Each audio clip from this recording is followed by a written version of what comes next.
Hello student of class 7, good morning. आज हम first chapter के नोट्स को लेकर वीडियो बना रहे हैं, जिसमें सबसे पहले what is environment.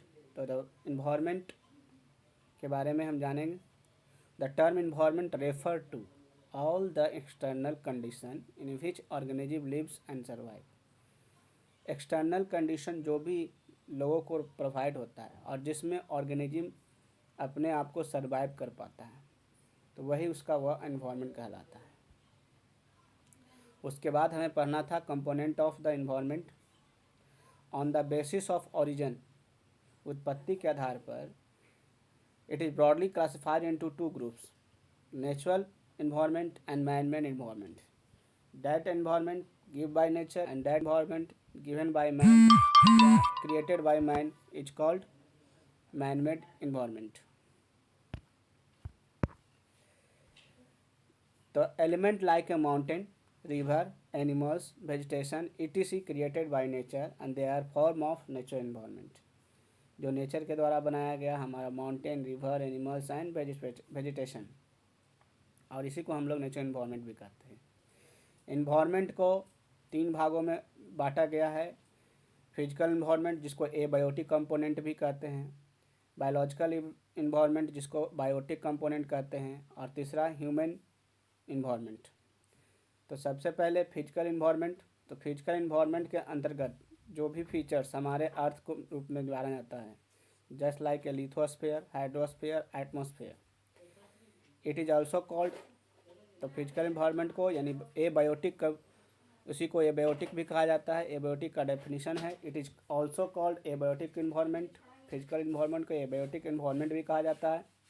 And the physical environment comprises all the non-livings or abiotic component of the environment like a lithosphere, the atmosphere and hydrosphere is called abiotic component or physical environment। Biological environment, इसको biotic component भी कहते हैं। तो biological environment के अंतर्गत जो भी living organism है वो आते हैं। It is also called biotic environment and the biological environment comprises the living beings like a microorganism, plants and animal including man। ये सभी बायोटिक कंपोनेंट के अंतर्गत आते हैं और इसीलिए इसे बायोलॉजिकल एनवायरनमेंट भी कहते हैं, जिसमें लिविंग ऑर्गेनिज्म, माइक्रो ऑर्गेनिज्म भी, और छोटे से छोटे जीव से लेकर बड़े से बड़े जीव तक, प्लांट्स एंड एनिमल और ह्यूमन बींग्स, ये सभी बायोलॉजिकल इन्वायरमेंट के अंतर्गत आते हैं। In short, biological environment is called also biotic component. Bio means जीव। नेक्स्ट है ह्यूमन इन्वायरमेंट।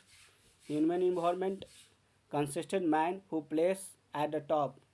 ह्यूमन इन्वायरमेंट में जो मैन है वो टॉप में होता है, यानी सबसे ऊपर होता है, because it has ability to change he has ability to change the environment. इसके पास ये क्षमता होती है इन्वायरमेंट को परिवर्तित करने के लिए। ह्यूमन इन्वायरमेंट को बदलता है, जिसके कारण आप नेचर में बहुत सारे चेंज देखने को मिलते हैं, जिस कारण हमें हमारे बहुत सारे ग्लोबल वार्मिंग, इन्वायरमेंटल पॉल्यूशन, ये ह्यूमन के द्वारा दिया गया देन है। इसके अलावा और भी चेंजिंग जो हमारे लिए गुड है, वो भी अच्छे हैं, वो भी मैन के द्वारा किया जाता है, ताकि हमारा जो लाइफ है वो और अच्छी तरह से सर्वाइव करे। इसके लिए ह्यूमन इन्वायरमेंट भी वेरी इम्पोर्टेंट है, बट सही तरीके से हमें वो इन्वायरमेंट प्रोवाइड किया जाए जिसका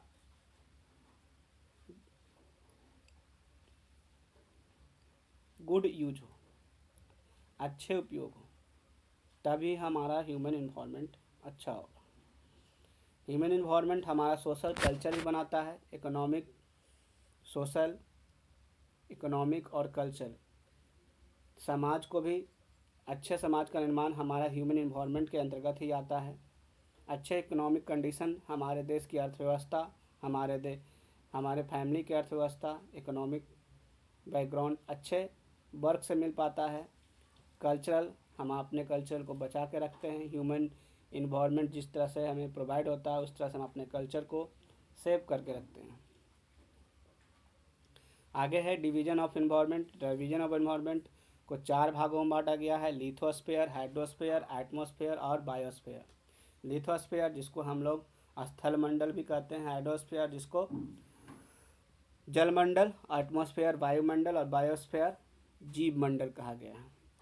तो सबसे पहले एबायोटिक कम इन्वायरमेंट, ये चारों के चारों एटमॉस्फेयर, लिथोस्फीयर ये सभी हैं जो एबायोटिक इन्वायरमेंट के अंतर्गत आता है, जबकि बायोस्फीयर बायोटिक इन्वायरमेंट के अंतर्गत आता है।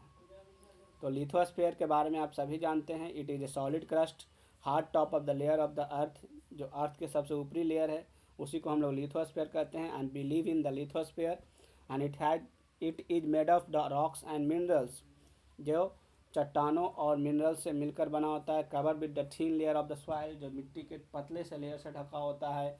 It is average thickness of the lithosphere about the 100 kilometre. The thickness of the lithosphere is 100 kilometre. Thank you. जो भी नोट्स बताए गए हैं उसे अपने कॉपी में कर के ग्रुप में ही अपने फ़ोटो को खींचकर जो भी वर्क आपको अभी दिए गए हैं, यानी कहने का मतलब यह है कि इस चैप्टर में जो भी इम्पोर्टेंट पॉइंट अभी बताया गया है और अंडरलाइन भी किया हुआ है उसे आप अपने नोटबुक में लिखकर आप ग्रुप में फॉरवर्ड करेंगे। आपका ग्रुप बच्चों के लिए 11 से 12 खोला जाएगा, जिसमें आप अपने प्रॉब्लम को भी टीचर से पूछ सकते हैं। Thank you. Have a nice day.